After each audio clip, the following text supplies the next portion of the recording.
How can monks come naked? Should they not come covered up with grass or leaves?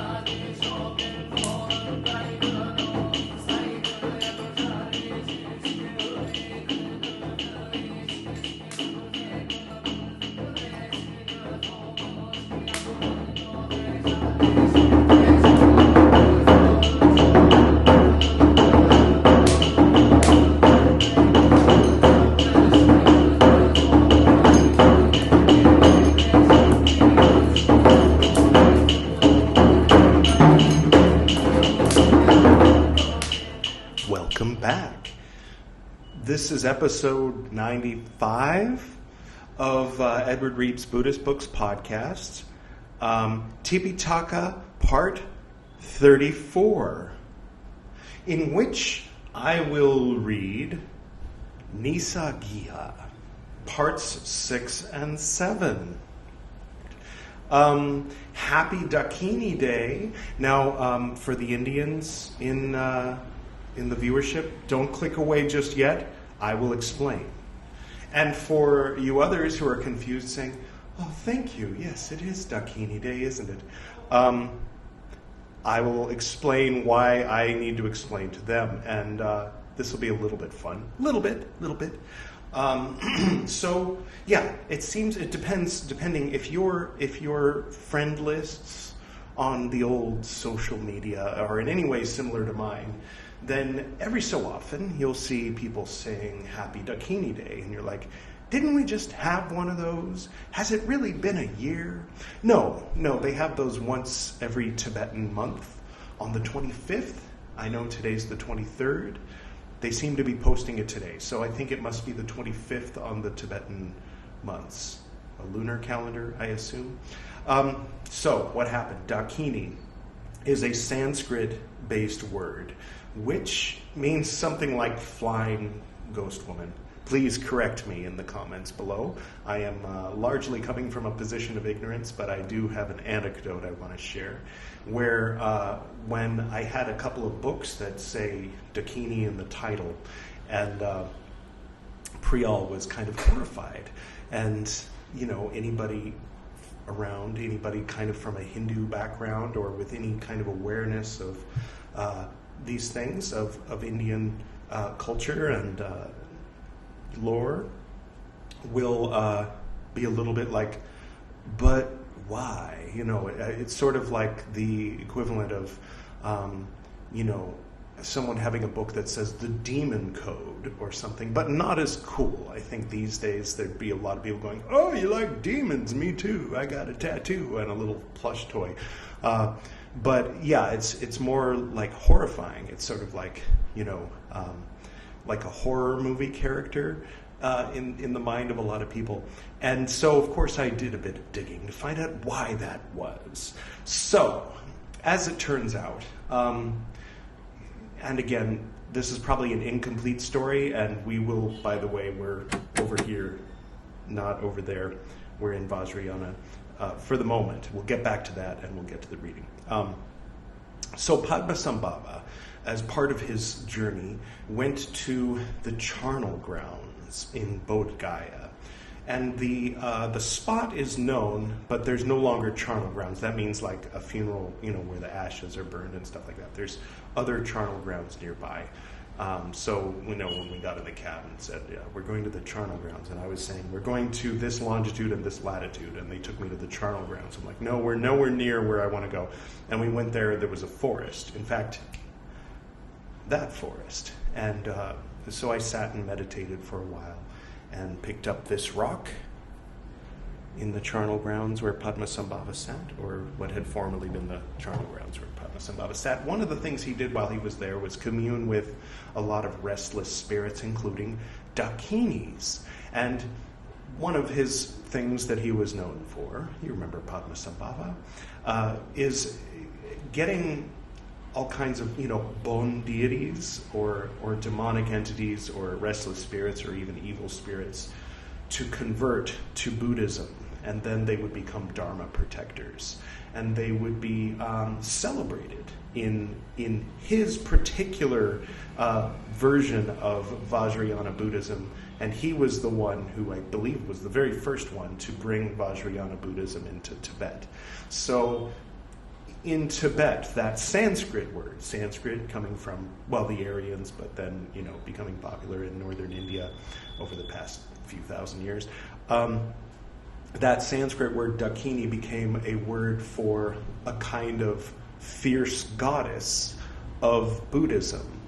And here we have one of our special guests, Vajrayogini, and I honestly am largely ignorant. I know a few anecdotal stories, but I'm not going to go into those right now. But surely, as we get down to the third shelf, we're now reading that book, and as we eventually get down to this shelf down here, then we'll find out a lot more about her. So these are sneak previews of things to come in future years of this podcast. So yeah, she is, I think, the best known Tibetan tantric Dakini. But then, meanwhile, in India, which generally speaking didn't have much contact with what was going on in Tibet during, for example, the Mughal period, which I mentioned. You remember the fans and the people dancing, twirling, Akbar and all that. Anyway, so yes, in, I believe, was it the 1400s or the 1700s? I did this research 4 years ago, 3.5 years ago. There was a particular, it's not a sutra. What's the word for like a sacred document in Hinduism? Well, anyway, there was a particular document written by, a yogi or master, pundit, something like that became very well known, in which the villain, but basically the evil spirit that had to be subdued and done away with by a holy man, was known as the Dakini. And so, as a result, in the popular collective consciousness of India, it became a bad word, that you don't even want to say that word out loud, because you might call her, there's kind of that idea of like, you're not supposed to say jinn, because here, that is taken very seriously, the fire spirits that are, not the Aladdin version with Robin Williams and all that, the genies. It's the same thing, but taken in a very different light here. So, same with Dakini. It's kind of popularly known in Indian Hindu culture as like a bad thing, and then celebrated as a kind of goddess. And then there's a lot of, let's say, non-Tibetan, non-Indian people, New Agers, and what have you, throughout the world, who identify with the idea of Dakini, being a Dakini. I am a Dakini. They have that as their handle and their identity, largely due to the popularity of Shimbolaya. But anyway, that's a whole other conversation. Our other special guest here is now, real quick, if I were to say that there is a Buddhist prosperity goddess, based on the information that you've gotten thus far from the teachings of the Buddha as presented in the Tipiṭaka, a natural response would be, I think you're mistaken. That doesn't sound like a thing that would exist in Buddhism. And you would have a point. However, we are covering all these different forms of Buddhism, that one too, not just these two. And by the time it gets into this area, Mahayana starts to mingle a little bit with Hinduism. And by the time we've reached the 5th century, 6th century, there is a phenomenon developing called Vajrayana Buddhism, which is Hinduism mixed with Buddhism and Tantra being brought into being kind of in both. And this is then distinguished from the people who are strictly Mahayanists, which is also distinguished from the people who are strictly Theravadins, and then this being something from the past that people look back to, but kind of only exists in the form of post-Ashoka Theravada. So there you have it. So yes, then that mixture of tantric Hinduism and Buddhism was exported to Tibet and absorbed a lot of the Bon culture. So a Theravadan purist would look at that and say, perhaps that's a travesty. For example, my Nepali friend over in Darjeeling had placed this statue in his window, as it is a very popular image in Vajrayana Buddhism. That's Lord Buddha with Shakti. And a Theravadan from Kerala walked by his shop and was so horrified that he took the man to court. And I didn't hear how the court case ended, but he actually had to go to court because he was accused of desecrating the Buddha by having a traditional Vajrayana Buddhist symbol in his store window, and it was so offensive to the Theravadan Buddhists.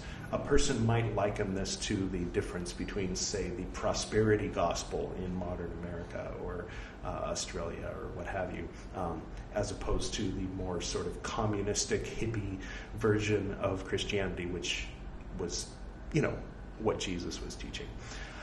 So I wouldn't necessarily liken it exactly that way, though I can understand where they're coming from. I personally, while I go through phases of feeling strongly one way or the other, I understand where people are coming from when they are saying if you want to reach nirvana, then have no desire whatsoever.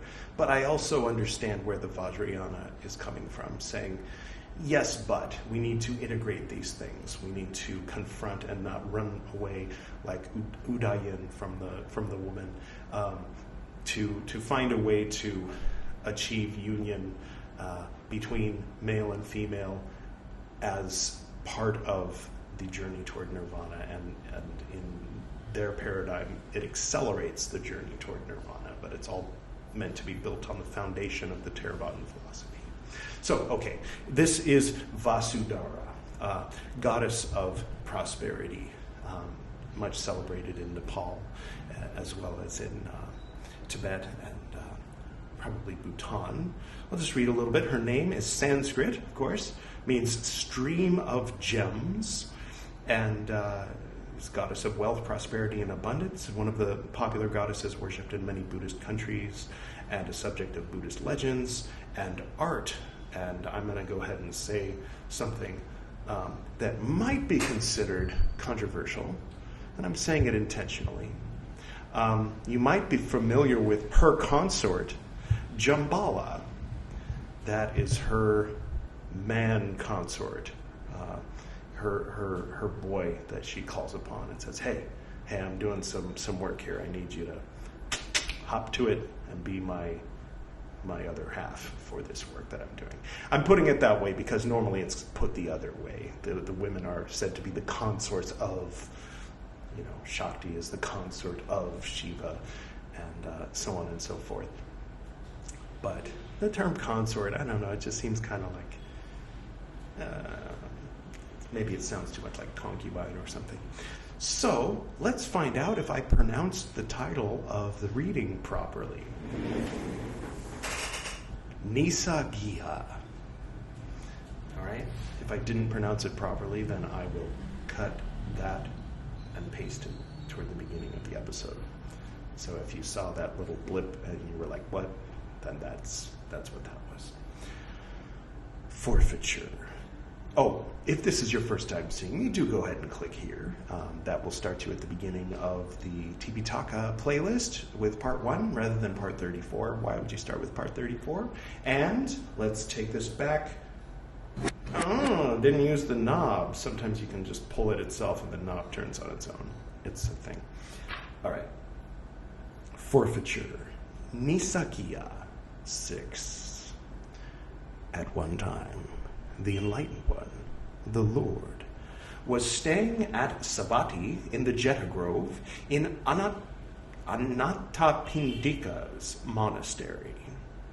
Now, at that time, the Venerable Upananda, the son of the Sakyans, came to be skilled in giving Dhamma talk. Is this a new guy? Upananda. Well,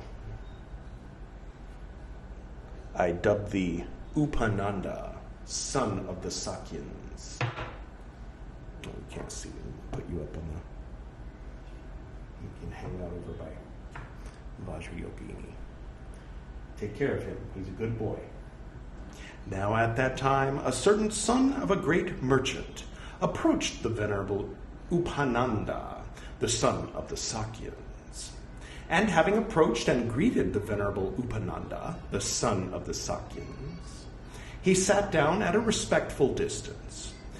As he was sitting at a respectful distance, the venerable Upananda, the son of the Sakyans, gladdened, and delighted that the son of a great merchant with Tipiṭaka. And delighted that son of a great merchant with Tipiṭaka.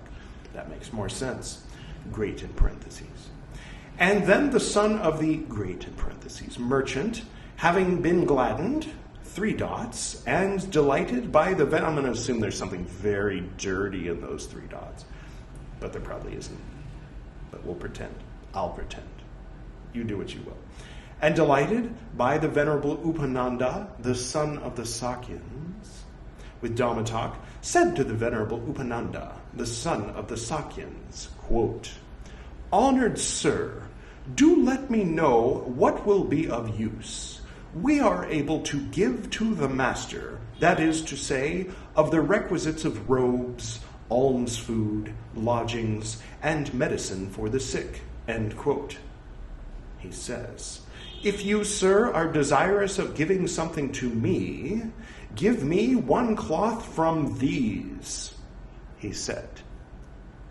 Me in parentheses.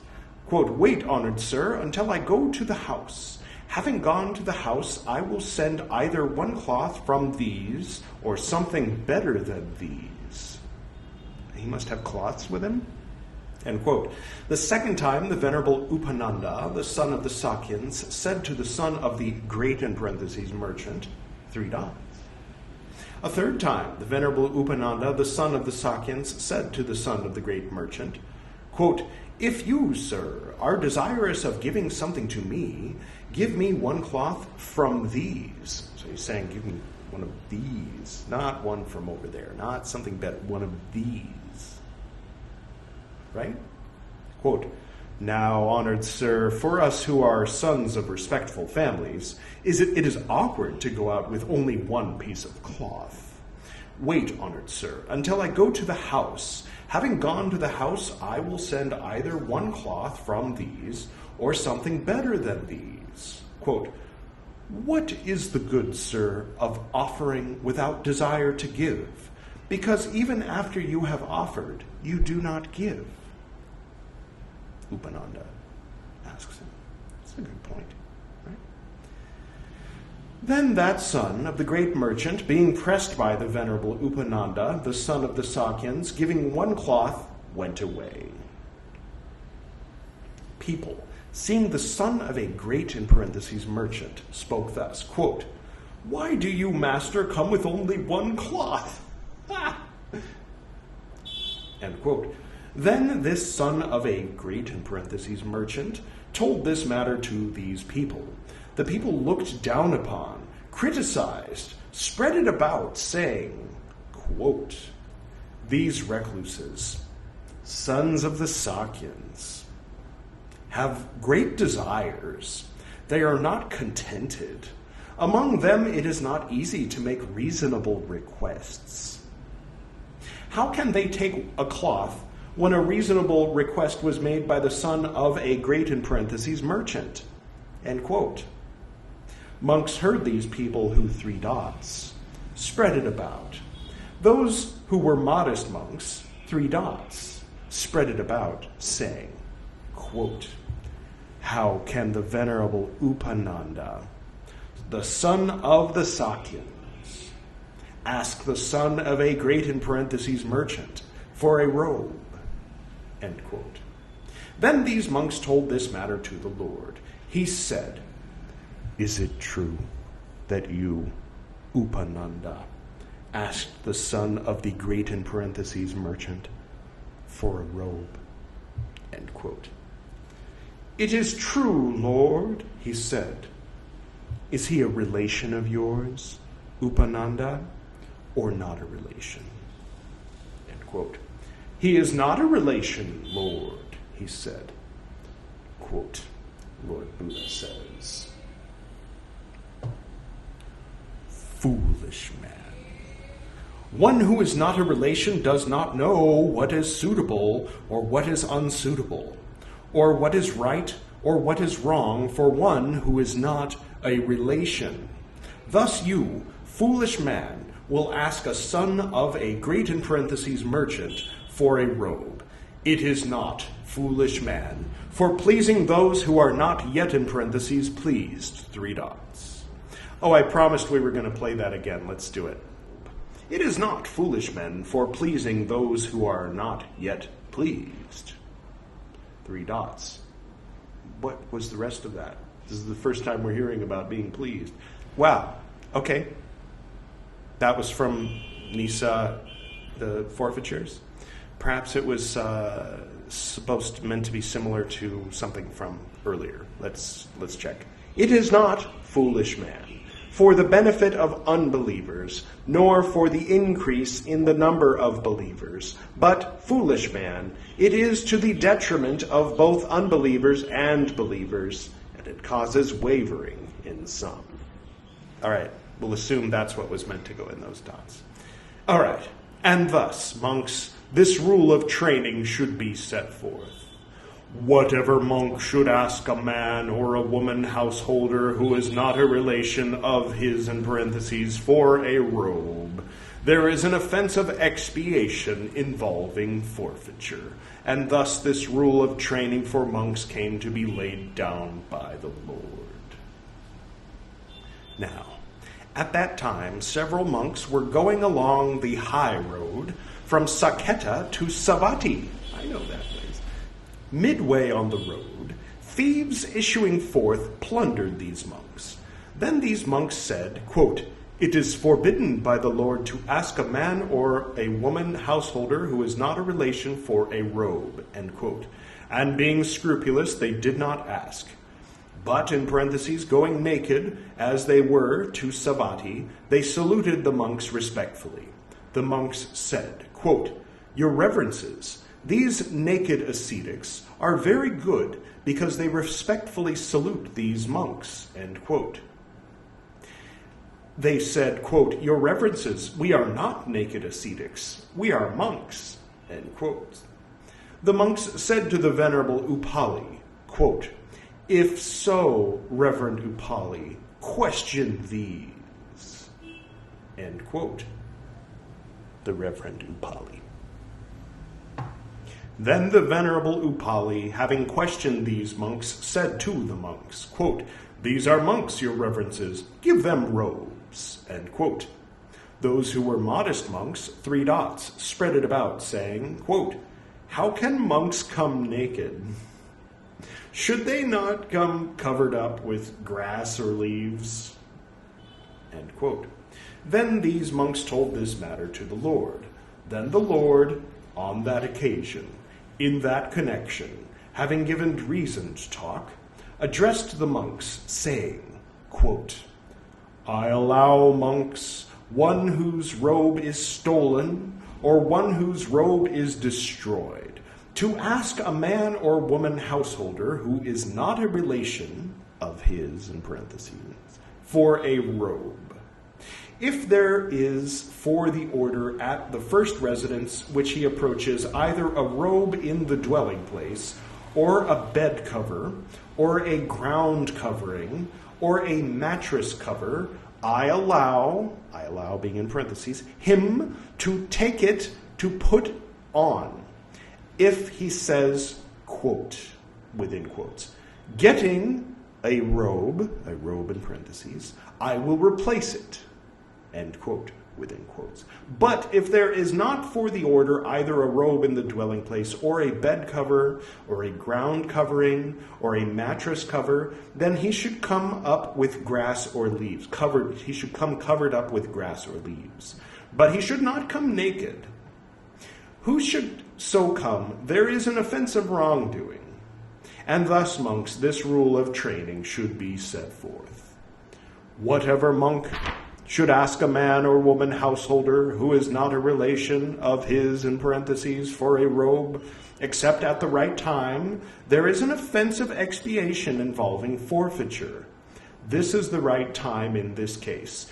If a monk becomes one whose robe is stolen or whose robe is destroyed, in this case, this is the right time. End quote. All right.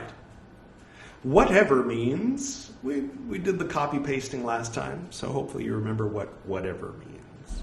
It was in the previous episode. Monk means, remember, previous episode. Not a relation means one who is not related on the mother's side or on the father's side back through 7 generations. A householder means he who lives in a house. A woman householder means she who lives in a house. Like Smurfette means female Smurf.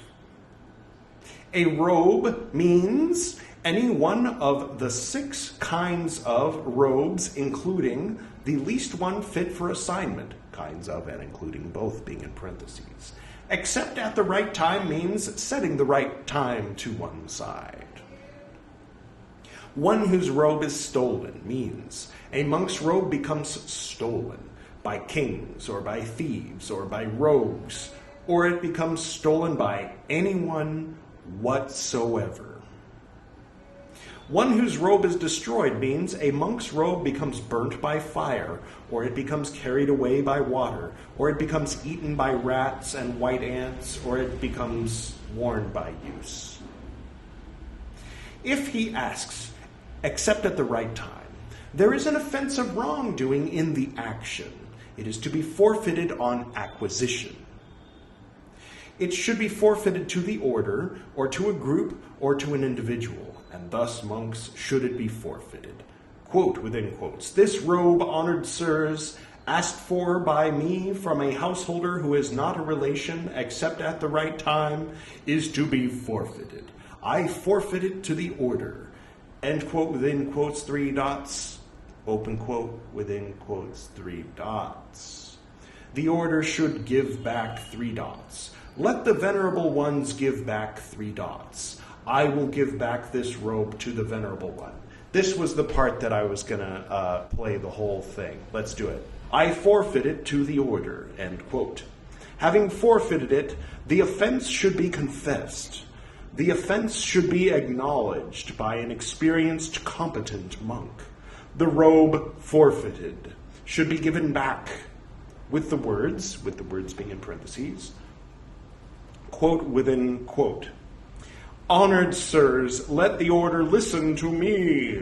This robe of the monk so-and-so, which had to be forfeited, is forfeited by him to the order, by him being in parentheses. If it seems right to the order should give back this robe to the monk so-and-so, end quote, within quotes. That monk, approaching 2 or 3 monks, arranging his upper robe over one shoulder, 3 dots, joined palms, should speak thus, quote within quote, honored sirs, this robe is to be forfeited by me, asked for by me from a householder who is not a relation except at the right time. I forfeit it to the venerable ones. Having forfeited it, the offense should be confessed. Having forfeited it, the offense should be confessed. The offense should be acknowledged by an experienced, competent monk. The robe forfeited should be given back with the words, with the words being in parentheses, quote, within quotes, let the venerable ones listen to me. This robe of the monk so-and-so, which had to be forfeited, is forfeited, by him, in parentheses, to the venerable ones. If it seems right to the venerable ones, let the venerable ones give back this robe to the monk so-and-so. Okay, so now you know what goes in the 3 dots. I have a general idea, and I will know when I edit that in the thing that you just heard. Never mind. Unnecessary, making things complicated.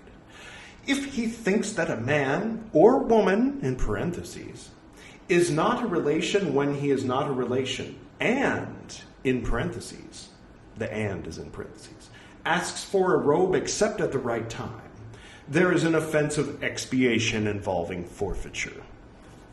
If he is in doubt as to whether a man is not a relation and asks for a robe except at the right time, there is an offense of expiation involving forfeiture. If he thinks that a man is a relation when he is not a relation, and, in parentheses, asks for a robe except at the right time, there is an offense of expiation involving forfeiture. If he thinks that a man is not a relation when he is a relation, there is an offense. Didn't we just read that? Okay. Right. No, we read the opposite. So if he thinks it is a relation, but it's not a relation. If he thinks it's not a relation, but it is a relation. Forfeiture, buddy. Doesn't matter if he actually is a relation, but you think he's not. You did something wrong in your mind. But if you think that he's a relation, but he's not, you did something wrong in reality. If you do something wrong, it's forfeiture. I mean, in this. Does it make sense? If he thinks that a man is not a relation when he is a relation, there is an offense of wrongdoing. If he is in doubt as to whether a man is a relation, there is an offense of wrongdoing. If he thinks that a man is a relation when he is a relation, do you know? You know? There is no offense, right? Because you can ask for a relation. Because you know, a family knows kind of the ways of that family, I think is the idea. That not all families do things the same way. So asking for a certain thing in a certain way might be considered rude if it's not from your cousin or your brother who theoretically you would have an idea of how they think and how they do things and how things are done around there. So if you're a monk and you're at your cousin's house, even if it's 7 times removed, or, you know, 7th cousin, right? Then you can ask for a robe, you can ask the woman to clean your robe, you can do a bunch of stuff that you can't do if they're not a 7th cousin. Cool. There is no offense if it is at the right time, if they belong to relations, if they are invited, if it is for another, if it is by means of his own property, if he is mad, or if he is the first wrongdoer. So all of these things like don't even apply if you've never done anything wrong before. They're just like, okay, next time, don't do this. So that was part 6. Now, moving on to part 7. Nissaggiya 7, Forfeiture 7. At one time, the Enlightened One, the Lord, was staying at Savatthi in the Jeta Grove in Anathapindika's monastery. At that time, a group of 6 monks, that can't be good, having come up to monks whose robes had been stolen, said, quote, "Your Reverences, one whose robe has been stolen or one whose robe has been destroyed is allowed by the Lord to ask for a robe from a man or woman householder who is not a relation. Your Reverences, ask them for a robe." End quote. They said, "No, we don't want one." Exactly like that, in that accent. One being in parentheses. "Your Reverences, a robe has been obtained by us." End quote. Quote, "We are asking for the venerable ones." End quote, they said. Quote, "Do ask them, your Reverences." Okay. Let's see where this is going. Then the group of 6 monks, having approached the householders, said, quote, "Sirs, monks are coming whose robes have been stolen. Give them robes." End quote. And they asked for many robes. Okay. At that time, a certain man who was, it's always a group of 6 monks that are like, "Hey, I bet we could find a cool loophole," you know. Anyway, at that time, a certain man who was sitting in a village assembly hall said to another man, quote, "Master, monks are coming whose robes have been stolen. I gave them a robe." I don't know. End quote. Then he said, "I also gave to them." Then another man said, "I also gave to them."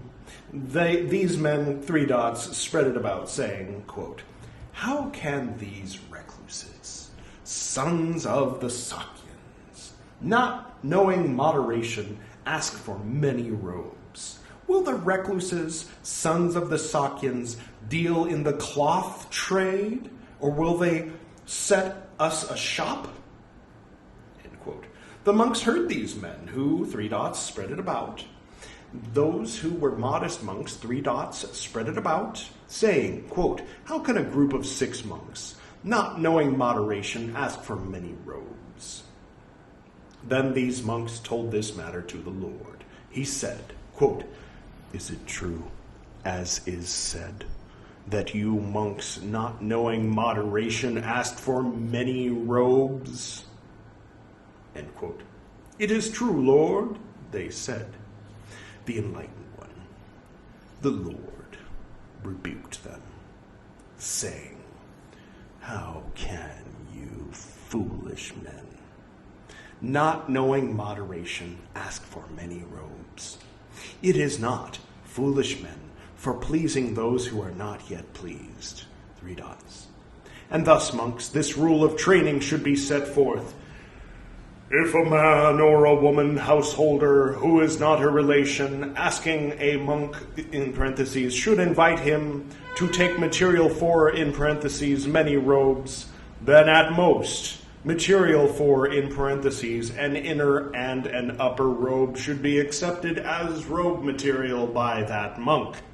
If he should accept more than that, there is an offense of expiation involving forfeiture.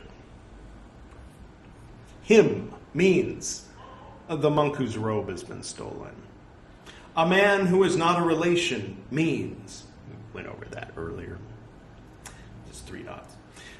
For many robes means for abundant robes. The for in the phrase and in the definition of the phrase, both fors are in parentheses, just FYI.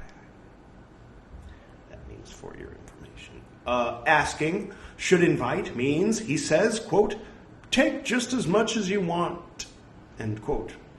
At most, material for being in parentheses, an inner and an upper robe should be accepted as robe material by that monk means if the 3 robes in parentheses, come to be destroyed, 2 may be accepted.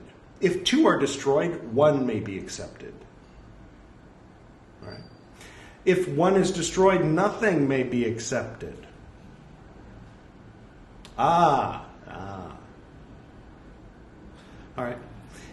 If he should accept more than that means, if he asks for more than that, there is an offense of wrongdoing in the action. It is to be forfeited on acquisition. It should be forfeited to the order, or to a group, or to an individual. And thus, monks, it should be forfeited. Quote, within quotes. Honored sirs, having gone up to a householder who is not a relation, this robe material asked for by me, more than that which I should ask for, in parentheses, is to be forfeited. I forfeit it to the order. End quote, within quotes, 3 dots. 3 more dots. Oh, no. Open quote, within quotes, 3 dots. The order should give back. 3 dots. I will give back this robe to the venerable one. End quote. If he thinks that a man is not a relation when he is not a relation and asks for robe material more than that which he should ask for, there is an offense of expiation involving forfeiture. If he is in doubt as to whether he is not a relation, 3 dots, it's all those same ones again, says the parentheses. Actually, it says see Nissaggiya VI 3,3. 3 dots is no offense, right? There is no offense if saying, quote, I will take the remainder, end quote, taking it he goes away. If they give the remainder, saying, let it be only for you. If they do not give because a robe was stolen, if they do not give because a robe was destroyed, if they belong to relations, if they are invited, if it is by means of his own property, if he is mad, if he is the first wrongdoer. All right. So that was Nissaggiya. Nissaggiya, am I saying that right? Nissaggiya. Yes, that was Nissaggiya 6 and 7. We're well on our way to 30, and then we'll find out what comes next. Well, that was kind of fun, wouldn't you say? A little bit? Special thanks to our special guests. And special thanks to you. All right, I'll go ahead and close now. Oh, if it's not too much trouble, and to the people listening to the audio-only version, hello! All right, I'm closing now. To the north and to the south, to the east and to the west, to the spirits of light among us and to the spirits below, we send out our reverent love and compassion. May all beings be happy. May all beings be serene. May all beings be in peace.